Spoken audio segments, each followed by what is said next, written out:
Hello viewers, আসসালামু আলাইকুম। কেমন আছেন সবাই? আজকে আপনাদের মাঝে নতুন একটি রেসিপি নিয়ে এসেছি, কাঁচা হলুদের ভাজি। এটা একটা নতুন আইটেম, আজকে আপনাদের সাথে আমি শেয়ার করব। দেখতে থাকুন আমার ভিডিওটি। একটা পিলারের সাহায্যে আমি কাঁচা হলুদের খোসাটুকু ছাড়িয়ে নিলাম। সবগুলো খোসা ছাড়িয়ে আমি তারপর এগুলোকে ধৌত করে নেব ভালোভাবে। এই হলুদ ভাজিটা স্বাস্থ্যের জন্য অনেক উপকার। আপনারা অবশ্যই বাসায় একবার হলো ট্রাই করে দেখবেন, খেতে কেমন লাগে আমাকে জানাবেন কমেন্টের মাধ্যমে। এই যে দেখুন হলুদ, এবার আমি একটা গ্রেট করে নেব গ্রেটারের সাহায্যে। আর চুলায় এখানে কড়াই বসিয়ে দিয়ে একটু তেল দিয়ে দিলাম, দিয়ে 2 কোয়া রসুন কুচি করে নিয়েছি দিয়ে দিলাম, দিয়ে সামান্য লাল লাল করে একটু ভেজে নেব।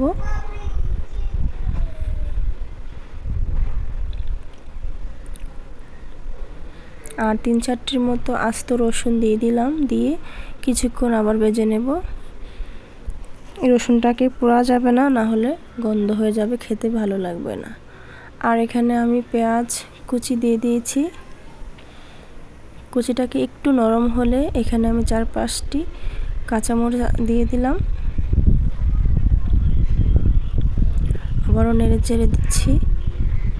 একটু সফট হলে এখানে আমি যে হলুদ কুচানো দিয়ে দেব। দেখুন কত সুন্দর হয়েছে, কুচি কুচি করে নিলে সুন্দর হয়, আলু ভাজির মতো দেখতে লাগে, খেতেও বেশ ভালো লাগে। চুলাটাকে একদম কমিয়ে রাখবেন, মাঝারি আঁচে রান্না করবেন। ফুল আঁচে রান্না করলে হলুদটা পুড়ে যাবে, কালারটাও নষ্ট হয়ে যাবে, দেখতেও সুন্দর লাগবে না। আর সামান্য লবণ দিয়ে দিচ্ছি স্বাদ মতো।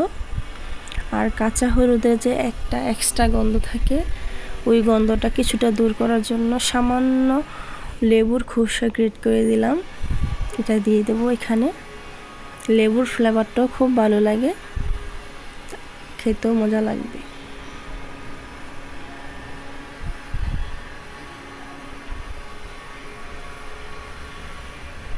এখানে দিয়ে দিচ্ছি ধনিয়া পাতা, আর একটু টেস্ট আনার জন্য কাঁচা হলুদ বাটা। এই যে দেখুন কত সুন্দর হয়েছে। ধন্যবাদ আমার ভিডিওটি দেখার জন্য।